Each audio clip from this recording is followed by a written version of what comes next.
Hello dear student, मानव शरीर के तंत्र में जो डिफेकेशन मैं पार्ट 1 में बताया था ह्यूमन ऑर्गेन का, जिसमें कि आपको मल परित्याग में आपको ये भी याद रखना है कि बड़ी आंत में मल का अवशोषण नहीं होता है, बल्कि यह शरीर के कोलन के द्वारा बाहर निकाला जाता है। कोलन याद रखिएगा। उसके बाद इंडोल और एस्केटोल नामक अमीनो अम्ल के कारण मल में दुर्गंध होता है। तो ये इंडोल और एस्केटोल जो है बहुत ही इम्पोर्टेंट है। उसके बाद हम बात करेंगे आहार नाल, एलिमेंट्री कैनाल। ये मानव आहार नाल लगभग 8 से 10 मीटर लंबाई की होती है, जो मुख से मलद्वार तक लंबी होती है।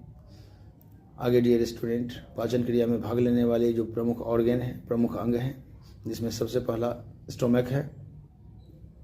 यह लगभग 10 इंच लंबी और 4 इंच चौड़ी बिल्कुल ब्लॉक्ड सैक जैसी होती है, अर्थात द्विपायिका थैली होती है। आमाशय में भोजन लगभग 4 घंटे तक रहता है।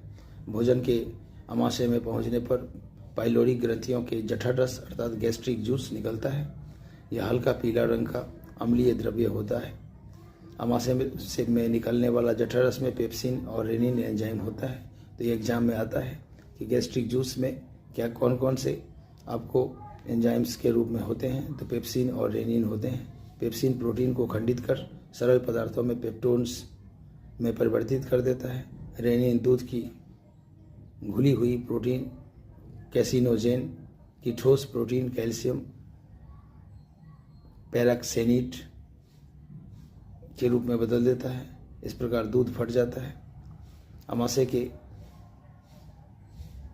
ऑक्सीसेंट्रिक कोशिकाओं में हाइड्रोक्लोरिक अम्ल निकलता है और ये हाइड्रोक्लोरिक अम्ल ही भोजन के पचाने में सहायक होती है।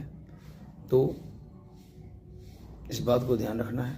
अब ये जो है आमाशय की ऑक्सीसेंट्रिक कोशिकाओं में जो HCl निकलता है, इसका कार्य क्या क्या है। तो सबसे पहला जीवाणुओं को नष्ट करना, दूसरा एंजाइम की क्रियाओं को तीव्र कर देना, और तीसरा भोजन को अम्लीय माध्यम प्रदान करना, जिससे लार की टाइलिन की क्रिया समाप्त हो जाती है। क्योंकि टाइलिन नाम की एंजाइम मुंह से शुरू होती है, लेकिन जो HCl है, हाइड्रोक्लोरिक एसिड, जो पाचन की अंतिम प्रक्रिया जो देती है, वह आपको पेट में वो एसिड आमाशय में निकलती है। वैसे भोजन का अंतिम पाचन आपको याद रखना है कि छोटी आंत में होता है।